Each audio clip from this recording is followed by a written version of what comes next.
तो उस समय करोड़ों की जनसंख्या जो आज अरबों पार कर चुकी है, उस समय की करोड़ों की जनसंख्या, विभिन्न भाषा, विभिन्न बोली, विभिन्न परंपरा, विभिन्न धर्म को मानने वाले लोगों को एक सूत्र में बांधा कैसे जाए, आजादी के बाद सबसे बड़ा प्रश्न था। और उसी प्रश्न का हल करने के लिए हमारे देश के महापुरुषों ने गणतंत्र की स्थापना की, भारत के संविधान की स्थापना की और हमें एक सूत्र में बांधने का कार्य किया।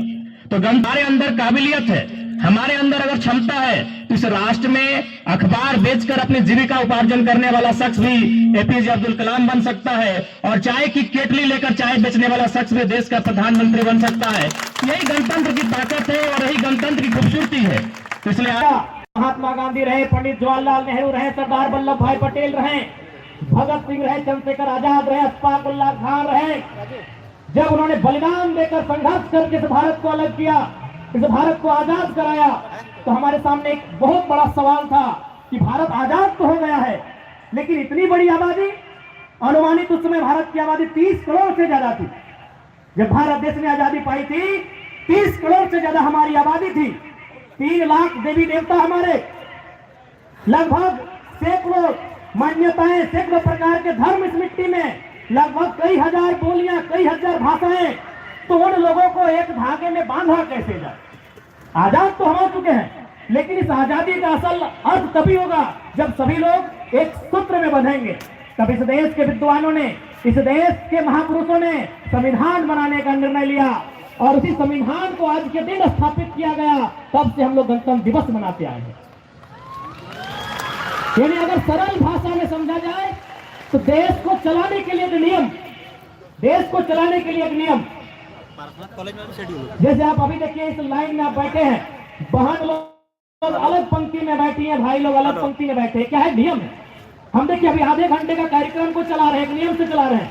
ऐसा नहीं है एक भाई बैठा इसके बगल में बहन बैठी, ऐसा नहीं है। बहन अलग बैठी है, भाई अलग बैठे हैं, क्या? ये नियम है। यानी हम 1 घंटा के कार्यक्रम को संचालन कर रहे हैं, हमें नियम की जरूरत है। तो 30 करोड़ की जनसंख्या का संचालन करना था, हमें नियम की जरूरत थी। उसी नियम को संविधान कहते हैं और संविधान जिस दिन लागू हुआ उसे गणतंत्र दिवस कहते हैं। अब गणतंत्र हमें मिला क्या? गणतंत्र हमें क्या मिला? तो उसके नाम में ही है।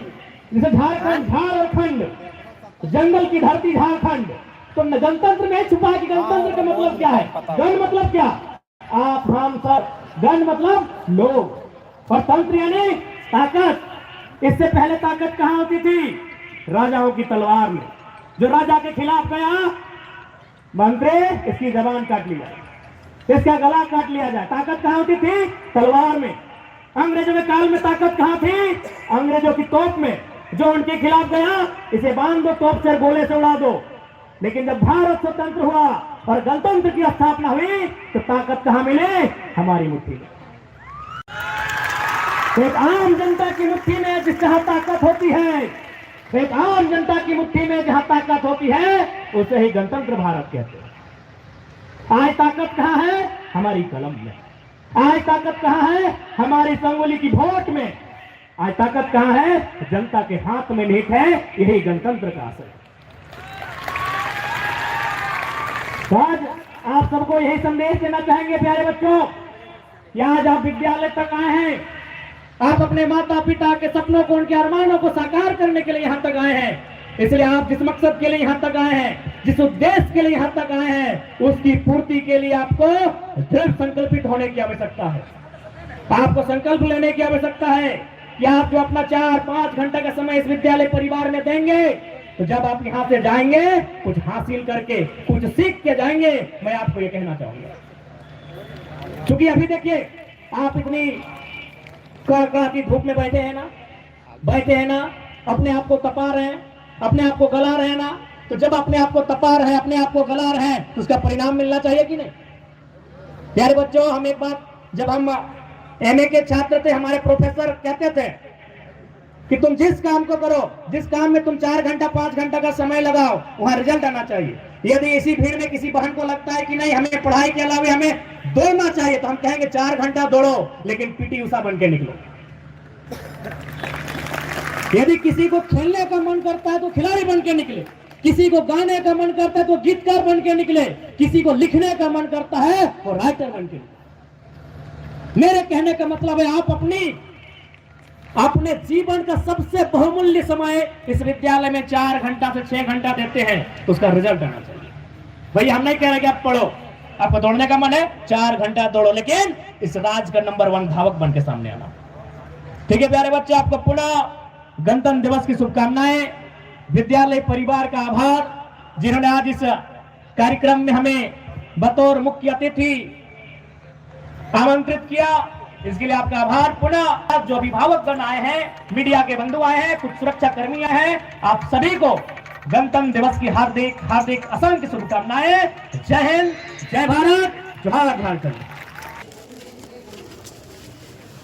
ओम स्वस्ति न इंद्रो बृहस्रवाः स्वस्ति नः पूषा विश्ववेदाः स्वस्ति नस्तार्क्ष्यो अरिष्टनेमिः स्वस्ति नो बृहस्पतिर्दधातु चंदनं वन्दते नित्यं पवित्रं पापनाशनम् आपदाहरते नित्यं लक्ष्मीः वसतु सर्वदा। हमेशा पल्लवित पुष्पित और इस प्रखंड का, जिला का, इस राज्य का नाम रोशन करें, यही विद्यालय की तरफ से शुभकामना है।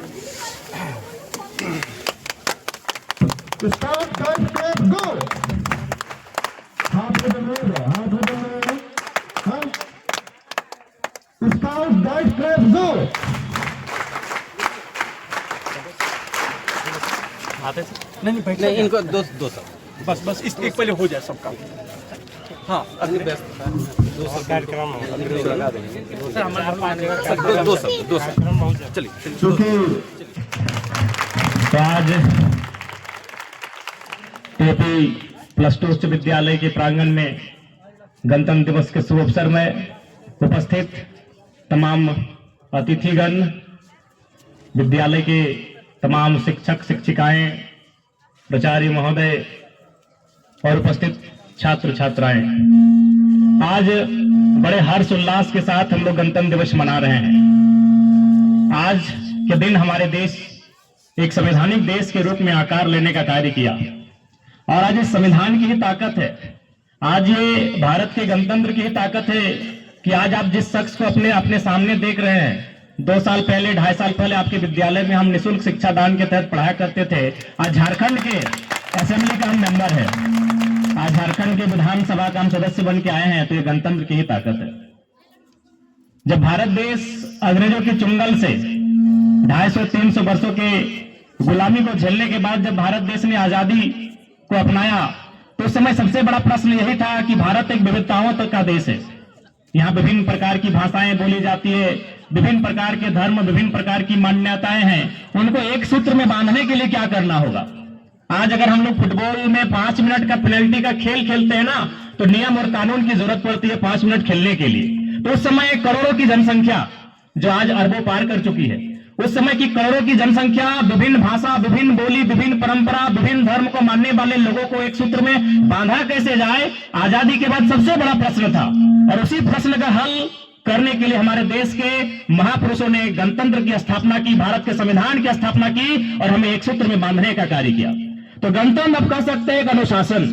गणतंत्र यानी हमें एक अवसर मिला अपने निपुणता को, अपने कौशलता को, अपनी दक्षता को साबित करने का अवसर मिला कि अगर हमारे अंदर काबिलियत है, हमारे अंदर अगर क्षमता है, तो इस राष्ट्र में अखबार बेचकर अपनी जीविका उपार्जन करने वाला शख्स भी एपीजे अब्दुल कलाम बन सकता है, और चाय की केटली लेकर चाय बेचने वाला शख्स भी देश का प्रधानमंत्री बन सकता है। यही गणतंत्र की ताकत है और यही गणतंत्र की खूबसूरती है। तो इसलिए आप तमाम छात्र छात्राओं को हम कहना चाहेंगे, बिल्कुल आप जिस विद्यालय में आए हैं, ये विद्यालय आपको कहीं ना कहीं कुछ उम्मीदों के साथ आए हैं, उसे आप यहां से हासिल करके जाएंगे। और आप बहुत सारे लोग भी हमें कहते हैं कि जब आपको लोग नहीं जानते थे, जब आप झारखंड की राजनीति में आपकी पहचान नहीं थी, तो आप कहां थे। तो मैं अक्सर कहता हूं, मैं टीपी विद्यालय में रोज 2 घंटा 4 घंटा फ्री में पढ़ाया करता था, और ये भी एक्सीडेंटली था। ऐसा नहीं कि सर हमें बोले थे कि नहीं आप आके पढ़ा दीजिए। दरअसल एक वाक्य था, आप भी देख रहे हैं, हमारे गांव के लोग जोरिया स्नान करने जाते हैं, और आपके विद्यालय के कुछ बच्चे भी कभी कभी थोड़ा सा कह सकते हैं बाहर घूमने चले जाते हैं। तो एक दिन एक वाक्य था, हम भी नहाने गए थे, तो 2 बच्चे जोरिया के किनारे बैठे थे, उनको हमने पकड़ के ले आए। उस समय आपके सुजीत सर प्रिंसिपल थे, ओम प्रकाश सर भी थे, टीचर थे, सुजीत सर प्रिंसिपल थे। हमने कहा सर आपके विद्यालय के बच्चे बाहर घूम रहे हैं, ये तो उचित बात नहीं है। तो सुजीत सर ने बड़ी विनम्रता के साथ कहा कि जयराम जी सुने, आप भी इसी साल मास्टर ऑफ आर्ट्स पास किए हैं, तो एक काम कीजिए, हमारे विद्यालय में शिक्षकों की कमी नहीं है, तो आप जो शिकायत करने आए आपकी शिकायत को मानते हैं, लेकिन आप जब तक कुछ करते नहीं है, चूंकि अभी एमए पास किए, आप तैयारी करेंगे, तो कम से कम हमारे विद्यालय में शिक्षक की जो कमी है उसे पूरा कर दीजिए। तो कह सकते हैं आपके विद्यालय में हमारा आना भी एक घटनाक्रम था, उन बच्चों को हम लेके नहीं आते तो यहाँ शायद नहीं आते।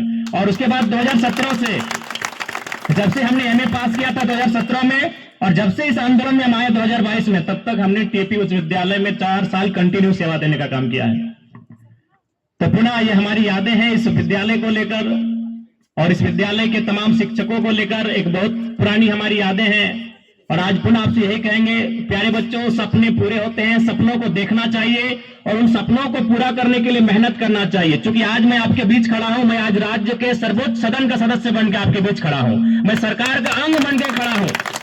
यानी मैं आज जिस जगह में हूं, जहां मैं नियम बनाऊंगा आपके लिए, मैं जहां हूं, जहां मैं इस राज्य को चलाने के लिए नियम बनाऊंगा, यानी मेरी कलम से ये राज्य चलेगा, मैं इस जगह पे आया हूं, तो इसका मतलब है सपने पूरे होते हैं। और मैं उस परिवार से आता हूं, मेरा गांव है, मुझे छुपाने की आवश्यकता नहीं है, क्योंकि लोग मानते हैं कि नहीं, नेता लोग तो ज्यादा झूठ बोलते हैं, तो मेरा गांव बगल में है। मैं उस परिवार से आता हूं कि जिस साल मेरे पिताजी का डेथ हुआ था, उसी साल मेरे दादाजी का भी डेथ हुआ था। 3 महीना के अंदर मेरे दादाजी का डेथ हुआ था। उससे 1-1.5 साल पहले मेरा एक भाई का डेथ हुआ था, उससे 2 साल पहले मेरी एक बहन का डेथ हुआ था, और मेरा छोटा भाई मां के गर्भ में था। सोच सकते हैं, उस महिला ने पढ़ा लिखा कर हमें एमएलए की कुर्सी तक पहुंचाया, आप तो उससे आगे जा सकते हो। आपके माता पिता तो हमसे बेहतर होंगे बच्चों। सोच सकते हैं, पूरा 20 साल जब हम लोग के जहन में आता है कि मुखिया, परिवार का मुखिया, तो हमारे जहन में एक मर्द की तस्वीर आती है कि नहीं, कि परिवार का मुखिया मतलब दादाजी, पिताजी, चाचाजी, जेठाजी, आता है कि नहीं। लेकिन पूरा 20 साल मेरे परिवार में किसी मर्द ने मुखिया का नहीं, मेरी मां ने। किस मां ने? जिसने 28 साल की उम्र अपने पति को गंवाया था, उसने मुखिया बन के मेरा भरण पोषण किया, मुझे पढ़ाया, और आज मैं आपके राज्य का सर्वोच्च सदन का मेंबर बन के हूं। इसलिए मैं आपको कहना चाहूंगा कि जब भी आपको लगे कि आपके सपने टूट रहे हैं, एक बार आप अपने आंखों को बंद कीजिएगा, अपने हौसले को बुलंद कीजिएगा, और आपके आसपास आपको महेंद्र सिंह धोनी को देखने की आवश्यकता नहीं, आपको विराट कोहली तक पहुंचने की आवश्यकता नहीं है। आपके बीच आपका भाई खड़ा है। आप एक बार याद कीजिएगा कि मैंने किन विकट परिस्थितियों में आकर इस राज्य का नेतृत्व करने का काम किया है। बिना समय का अभाव है, आपको गणतंत्र दिवस की हार्दिक शुभकामनाएं, और विद्यालय परिवार का बहुत बहुत धन्यवाद जिन्होंने मुझे अवसर दिया। आज मुख्य जिस विद्यालय में मैं कभी गणतंत्र दिवस में मिठाई खाने के लिए मैंने आता था, लाइन में खड़ा होता था, आज समय की मांग है और समय ये परिस्थिति है कि आज मुख्य अतिथि के रूप में आपके बीच हो। तो पुनः आप सभी विद्यालय परिवार, उनको सभी को गणतंत्र दिवस की हार्दिक शुभकामनाएं, बहुत बहुत धन्यवाद। जय हिंद, जय झारखंड।